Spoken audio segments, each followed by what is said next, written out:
Namaste. Hello and welcome to today's meditation and teaching. This week we will be looking at the practice of Santosha. So Santosha is contentment. So as I'm sitting here, I'm looking at myself on the screen and I'm being content with what I'm looking at. That's okay to look at myself. And I'm just noticing the wall hanging behind me and how I'm perfectly positioned so that the tree is like expanding out of my head. But I thought I'd show you my new wall hanging. So it's just here and I'm really enjoying having it in the space, getting lots of good feedback. And yeah, I just thought I'd let you guys see that today. So Santosha, contentment. So contentment isn't something that we can buy or something that we can achieve without practicing it. It is actually a practice in itself, contentment. And contentment is a result of detachment. So the more detached you are with possessions and things and money and people, the more content you're going to feel within yourself, naturally. It's a natural result. However, it does take practice. It does take an awareness and a choice to be content. It's a daily, hourly, minute by minute choice to be content. And it can come quite easy for some of us to be content with living a more simple life and not acquiring things. But for some of us, it can be really hard. We might have been brought up in a way that has made us think that without the right job, the right car, the right house, the right marriage, the right amount of money, that we cannot be content. And that can cause us a lot of suffering. So the main thing that will take you away from being content is desire. So the desire for things that we don't have will make us feel unhappy. And it's not to say that we can't have desires, because that's a natural human thing. We all have desires percolate up, but we don't want to invest our happiness on achieving them. So we can't say, I'm not going to be happy until I buy my house. I'm not going to be happy until I get married. I'm not going to be happy until I lose all this weight. Whatever it is that you're investing your happiness in, you're investing your happiness in the future, which will never come. Even when you get that thing and you suddenly realize, I finally got it. You might have short-term happiness, but then there'll be something else. And that the ego mind naturally grabs onto stuff and says, you need this, you need this, you need this in order to be happy. Because the ego mind, the monkey mind, that negative part of ourself that always gives us that negative self-talk, we all have it, it will sabotage you and tell you that you can't be happy without certain things. And we don't want to listen to that. So contentment is a choice right now. And one of my wall hangings here, which I love, I'll turn it around so you can see it, is that the happiest people don't have the best of everything. They just make the best of everything. So you don't have to have the mansion, the fast car. You don't have to have the perfect partner. You don't have to have the kids if you don't want them. So it's just being happy and content with what you've got right now, because that is perfect for you right now. That is exactly how things should be right now. That is exactly what the universe wants for you right now. And the more that we can let go of our desires, the more content we're going to be inside of ourselves, and the more we can detach from the things that we already have. So we might have achieved the money, we might have got all the money, we might have got the big house, but if we're really attached to it, then that will also cause a discontent. So that if we were to crash the car, or we got robbed or whatever, that it can take us a long time to get over it, because we're so attached to these things, all these people. So people come and go in your life, and if we're too attached and over-controlling and overpowering with these people, when they walk away from us, we are destroyed, and it can take us years to get over it. And we don't want to be like that. Why? Why do we want to suffer for years when we can have a choice to be happy right now and know that we have no control? No control. So it's something that will evolve naturally from meditating, because if you meditate every day, what you're doing is you're going inside of yourself. You're giving the energy that lives in you, the soul, spirit, whatever you name it yourself, you're giving it attention, and that soul within you is always crying out for attention. It needs to be recognized, it needs to be listened to, and quite often, because our attention is out there all the time, distracted by the worldly things, it can get sad and you feel this emptiness. So quite often people that are overly attached to things, or perhaps become addicted, have addiction problems, or are materialistic people. So they're materialistic as in they want to acquire lots of material things from the material world. It's not because they're not a good person. It's because that their soul is not getting any love and attention, and they're feeling empty inside. So they don't know what to do. So what are they doing? They're constantly just grasping at outside stuff, looking for short-term peace, short-term happiness. But it never gives you long-term happiness. You never find freedom, you never find peace in your heart by investing in the outer stuff. So once you start meditating, it's like, aha, the soul gets heard, it gets listened to, it gets loved, and you start to feel more comforted within yourself. So it was amazing for me. The first time I started to meditate, it was like I was giving myself a big hug, and I just felt so much comfort. And I remember one time early in my yoga days, when I first started doing yoga on a regular basis, I had this amazing experience in Shavasana where I just felt all this love and joy and comfort just wave over me, and I'd never experienced it before, and I didn't know what it was or where it was coming from, but it felt good. And I was like, oh my God, I haven't felt that for so long, because I was so stressed. And it was beautiful, and I knew then that there was something I was doing wrong and that things needed to change for me, and I wanted to feel more of that.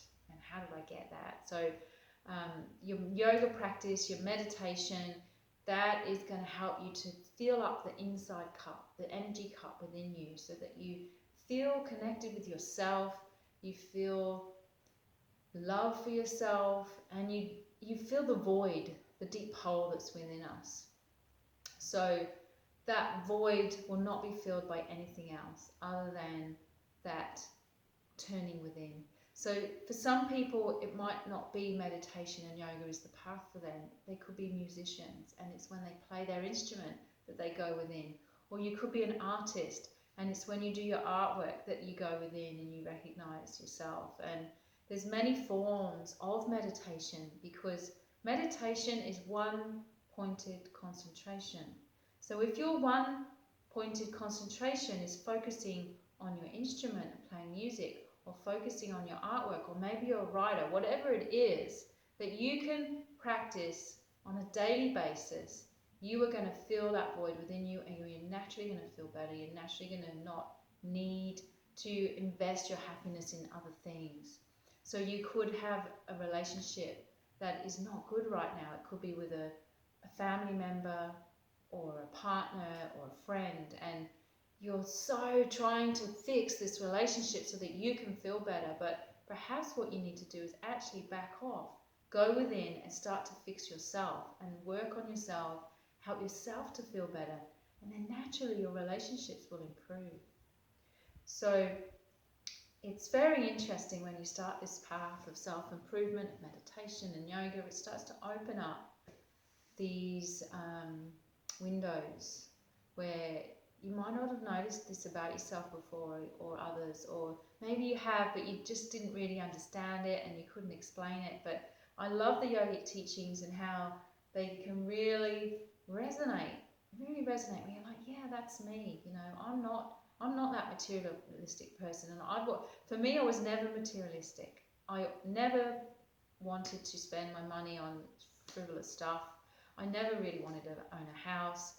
I never cared about what car I was driving or what clothes I was wearing, and I thought I was weird. I thought I was wrong. I lived with someone who was the opposite, who was very materialistic, so I was trying to be like them and thinking that my path was wrong, and that I because I live in this world, I must, and everybody else in the world was quite materialistic. I thought maybe that's how I should be, and would often question myself, and it would make me then feel bad about myself because I wasn't the same. But now, learning all of this, I really understand that actually the way I am naturally is a good thing, and I enjoy living a simple life. I don't need much. I don't need a lot of extravagant food. I eat very simply food, and because I eat simple food, I really enjoy it. And when I do get to have a special treat, it's amazing. It's like an explosion in my mouth, and it's awesome. And it doesn't take much to entertain me. I'm pleased so easily. So I can just go and sit and watch a sunset or the moon come up, and I am completely happy and content. And it's such a good place to be. And believe me, I haven't always been there. There was a very challenging period of my life where things weren't going so well, and I was trying to control everything externally, and it wasn't working. And I had to learn to back off and go within, and that was when I learned how to be content more within myself from not having all these desires. So again, I want to remind you that you can have goals, you can have desires. So you might have a career plan, you might have a financial plan where you want to save up some money to get something, and that is awesome, and that takes commitment, and that takes planning, and that feels good when you've saved hard and you've acquired something that you deserve. And if it's in line with your path, then that will happen.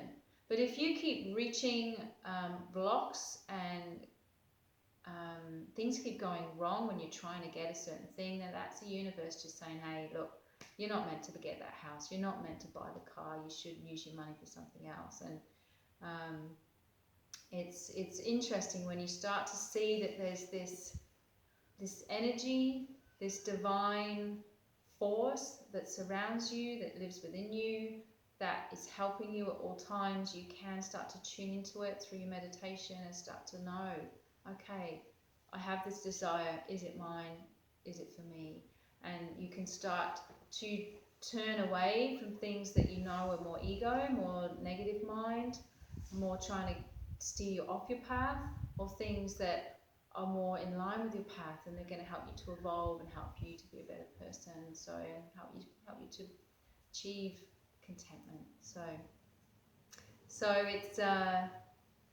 it's great. And believe me, it's always so there will be this consistency of inner contentment with a lot of practice, but you're still going to have emotional highs and emotional lows, and challenges in the world, and challenges that are not so hard, and things going all your way.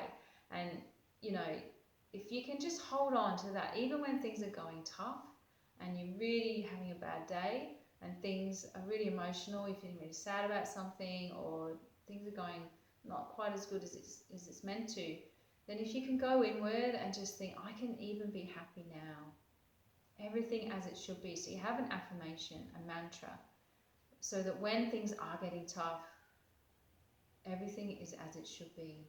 I can be happy now. And it will take constant practice and overcoming, so that you don't sink down into a whirlpool of darkness because of these things that are going on outside and internally. But over time you get a bit more practice, so that actually you still go down, but you bounce up a lot quicker. So it's like you bottom out and you're like, oh yeah, I can see things are not so great, but I'm not going to stay here. And you start to percolate back up again, and it becomes you'll be able to ride the waves. So it's like riding the waves of life and being content with whatever life brings you, because most of the time our plans never go to plan. Things happen, and illness comes, people move away, people die, you know. There's a lot of hard stuff to deal with, and we can never be prepared for it when we're not expecting it, you know. And there's so much that happens in our life that is unexpected, that just when you're thinking everything's sweet and you're feeling happy and content, and bam, there'll be something else. But always just look at it on a deeper level. What can I learn from this? How can I help others from this? How can I evolve? How can I step up so that I'm not sinking down and letting this thing really affect my happiness long term? So there will be a period of time where you do need to sit with the sadness and the lower stuff, but we will come out of it if we want to, and if we work at it and we practice our self-care. So the self-care becomes a daily ritual, whatever it is for you. You're obviously here to meditate, that's why you're watching. So for you it might be meditation. For your loved ones, you might need to help them find something else. And you know, it becomes your foundation, where if you get really grounded and rooted in your self-care routine every day, where you're giving back internally to yourself, you will start to feel better. You'll feel more nourished within you, and then you can take on the challenges of the world so much better. So today we will move on to meditation now, so you can get comfortable. I'm just going to stretch my legs out because I've already been sitting here for 15 minutes or so. And sit wherever you need to sit. So it could be cross-legged on the floor if you do a lot of yoga, or it might be on a chair, or if you have bodily issues. If you're unwell at the moment, you might want to lie down, but just be mindful to try not to fall asleep. And today's practice will be a grounding, earthy meditation, focusing on the root chakra, the Muladhara. So we have chakras through our bodies. There's 6 of them, or actually 7 if you include the crown, but the main ones that we work on are from the root all the way up to the spiritual eye. And today we'll just talk about the root chakra, which is at the base of the spine in the perineum pelvic floor area. So you can imagine like a ball of red energy here in the base of your spine, and this energy is going to be cultivated and cleansed and awakened through your meditation today. And when we do that, we're going to feel more connected with Earth, with Mother Earth itself. We're going to feel more connected in our own self, and strong and grounded in our path. So we feel secure that we're heading in the right direction. We feel secure in our own bodies. We feel secure within our environment and the people and our community, our family. So we'll find Hakini Mudra, unless you want to use your beads, in which case you can just do palms up. But Hakini Mudra is a chakra cleansing and awakening mudra. So all the thumbs and fingertips are touching, and you lay this mudra, turning it thumbs up, in your lap. And we close down the eyes and visualize that beautiful red energy in your root chakra, so around the pelvic floor area. Might be circular, or you might give it another shape. So your attention is there, and that means your energy is going there, because wherever your attention goes, your energy flows. It's natural.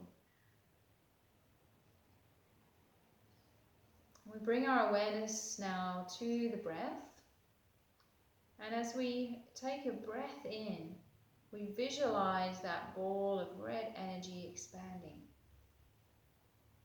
And as we take a breath out, we feel the red energy just shrinking a little bit. And we inhale expansion and exhale contraction. So you can imagine it's like you're breathing in and out of a red balloon in your pelvis, in your pelvic region, below the perineum there. And this action is like beginning to stir up the root chakra and help it to feel safe, steady, grounded, and awake. If you can practice ujjayi, so that whispering sound in the throat as you partially close off the windpipe, it's a bit like the Darth Vader breath, making that ocean sound, whispering through the throat. So I want you to continue taking long breaths into the chakra, out of the chakra. And now inhale again and hold for a few moments and lift your pelvic floor muscles. You squeeze them up. And then exhale, release. And inhale, lift and hold. Release the bandha and the breath. Inhale again, holding the pelvic floor. Release the pelvic floor and relax the breath. Now you can just breathe naturally, but keep the awareness at the chakra, the root, the Muladhara, and now there's only expansion. So with each breath, there's expansion, inhaling and exhaling, growing a little larger with each breath, until it's spreading this red earthy light, this energy throughout your hips and pelvis. So it's encompassing the whole region now. It's even pouring down into the earth, all the way down into the earth's core, the mantle. You can visualize that energy coming out from you into the earth. And then the earth energy coming back into you. So there's like this reciprocal give and take through the spine, the base there, through the perineum.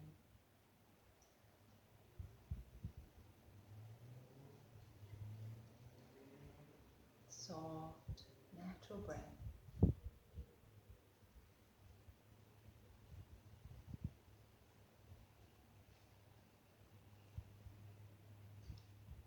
Keeping that intention to cleanse and awaken your root chakra. It continues to expand now throughout the rest of your body, so it comes up through your spine, into your heart, your shoulders, arms, down your legs. So you're full now of this beautiful red love from your root chakra. And we bring all this awareness now up to the spiritual eye.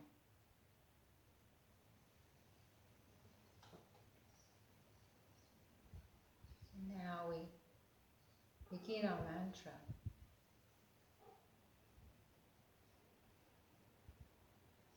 Om Shanti. You can say it in your own mind, not out loud.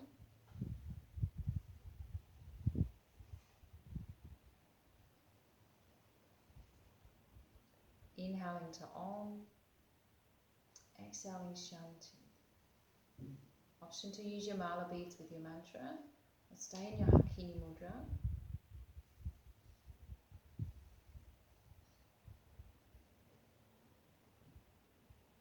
Shanti means peace. So let's take peace into our heart so that we can feel content and peaceful with exactly where we are right now and who we are.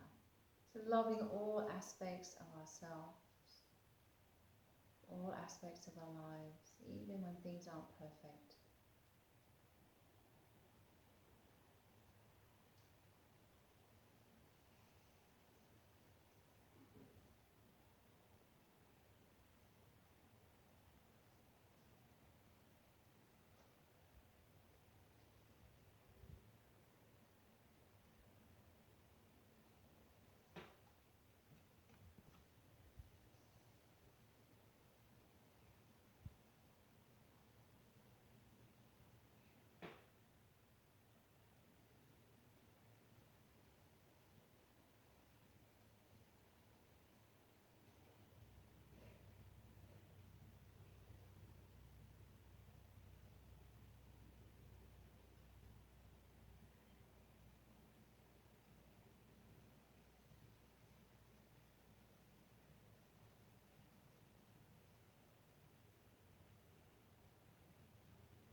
mind wanders, simply bring it back to the mantra and you notice that it's gone.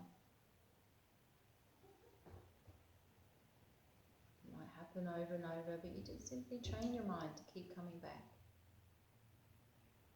Maybe a few more deep breaths can help you to stay present if you do lose track.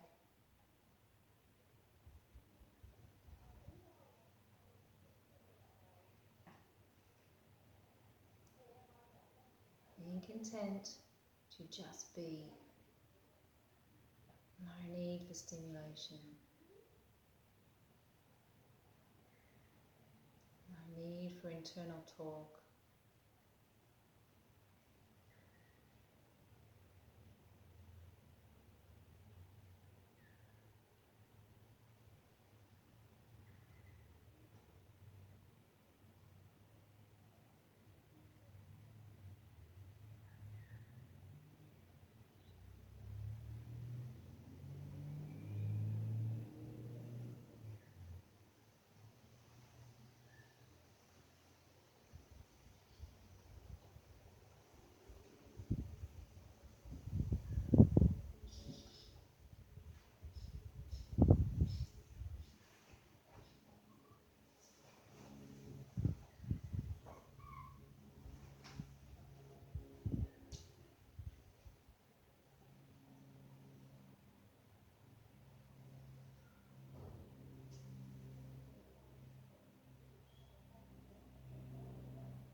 Letting go of your mantra.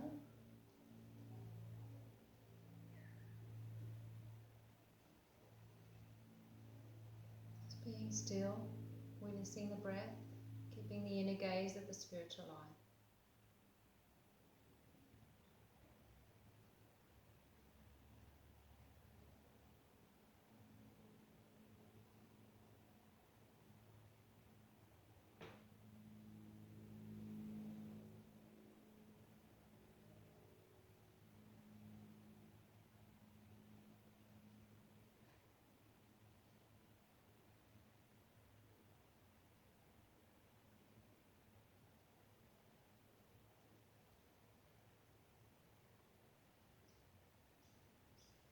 And if something has percolated up for you, like a strong desire, or maybe you've been overly attached to something, someone, bring your palms together at your heart and set an intention now to let go of that desire, to let go of that attachment.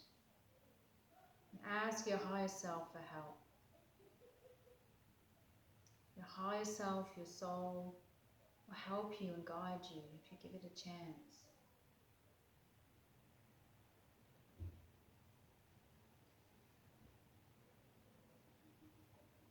There's something, anything that's allowing you to not be at peace in your heart.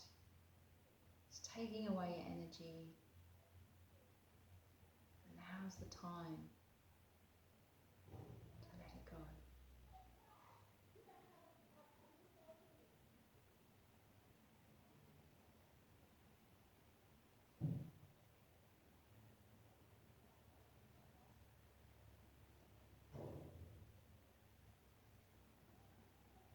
We're going to chant a mantra for the root chakra, which is LAM, L-A-M.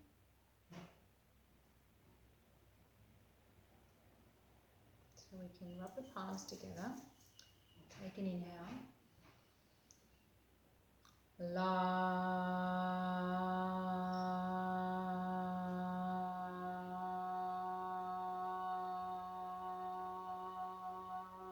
We'll do it 2 more times and really send the vibration of this mantra into your pelvic floor area. Inhale. La.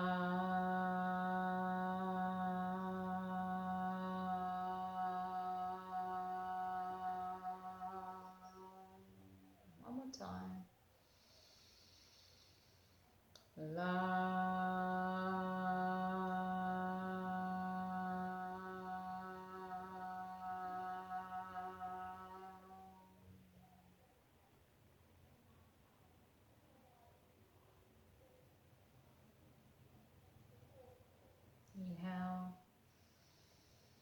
Om Shanti, Shanti, Shanti. So feel free to meditate longer if you need it. Otherwise, you can open the eyes and finish your time with yourself now. And I thank you all for watching and taking this time to listen.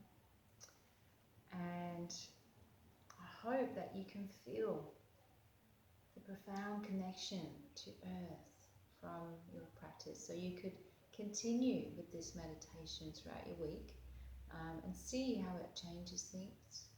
See how it helps you to feel more at ease and content within yourself. And one of the greatest things to connect you to your root chakra and to help you feel more secure and safe in your surroundings is nature. So obviously getting out in connection with Mother Earth. So bushwalks, rainforest, ocean, beach,